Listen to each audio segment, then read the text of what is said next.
দ্বৈত নাগরিক যারা আছে তাদের ব্যাপারে এই জিনিসটা দিয়ে দেওয়া হয়েছে। একজন যদি দ্বৈত নাগরিক থাকে তাদের কি করতে হবে, তখন তারা বলছে তাদের ব্রিটিশ পাসপোর্ট থাকবে অথবা রাইট অফ অ্যাবোর্ট যদি না থাকে তখন তাদের ঢুকতে দেওয়া হবে না। অর্থাৎ একজন আমেরিকান পাসপোর্ট আছে, ব্রিটিশ পাসপোর্ট আছে, ব্রিটিশ পাসপোর্ট দিয়ে ঢুকতে হবে অথবা right of abode certificate of entitlement, passport অথবা রাইট অফ অ্যাবোর্ট থাকতে হবে, দুটোই না।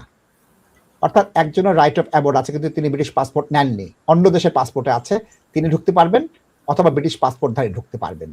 এর বাইরে যদি ইটালিয়ান পাসপোর্ট, বাংলাদেশি পাসপোর্ট থাকে, সেটা ইনডেফিনিট লিভ টু রিমেইন থাকে, ঢুকতে পারবে না, ব্রিটিশ পাসপোর্ট থাকতে হবে অথবা রাইট অফ অ্যাবোর্ড থাকতে হবে। এটা হচ্ছে আইন কাজ ভাই, নতুন।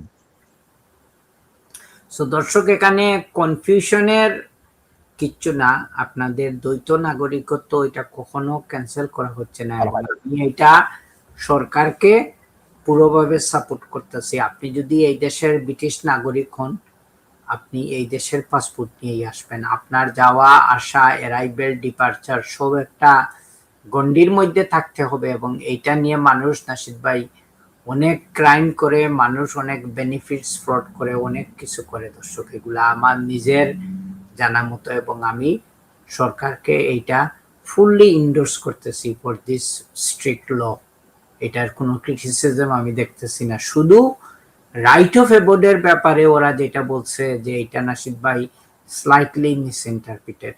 এটা তো অনেকের ক্ষেত্রে ফরেন পাসপোর্ট আছে, ওখানে রাইট অফ অ্যাবোর্ডের জন্য ওনারা এন্টাইটেল না। So it is quite wrong. Right of অ্যাবোর্ডটা হচ্ছে কি দর্শক অন্য জিনিস। এটা I think is slightly whoever written this may have misunderstood it. না তাজ ভাই, এটা ঠিক আছে। তাজ ভাই কি বলছে, রাইট অফ অ্যাবোর্ডের জন্য সার্টিফিকেট অফ এন্টাইটেলমেন্টের সাথে বিদেশি পাসপোর্টের সাথে সংযুক্ত, সেটা নিয়ে ঢুকতে হবে। না নাসিব ভাই, I understand this, but right of aboard তো পাওয়ার জন্য আপনার এন্টাইটেলমেন্ট থাকতে হবে। সেটার কথা বলতেছে, ওই এন্টাইটেলমেন্ট। না, এন্টাইটেলমেন্ট থাকতে হবে। এখন রাইট অফ অ্যাবোর্ড মানিটা হচ্ছে কি you are a British citizen by descent. এখন আপনি আমেরিকান পাসপোর্টের কথা মেনশন করছেন, আপনি কানাডিয়ান পাসপোর্টের কথা বলতে পারেন, কিন্তু অনেকের তো ওই রাইট অফ অ্যাবোর্ডের এন্টাইটেলমেন্ট থাকবে না। ওই জিনিসটা ক্লিয়ার করে দেয় না, এটা কনফিউশন ক্রিয়েট। এটা ঠিক বলেছেন, এটা ঠিক বলেছেন। তবে তাজ ভাই আপনার সাথে আমি একমত, এটা হওয়া উচিত।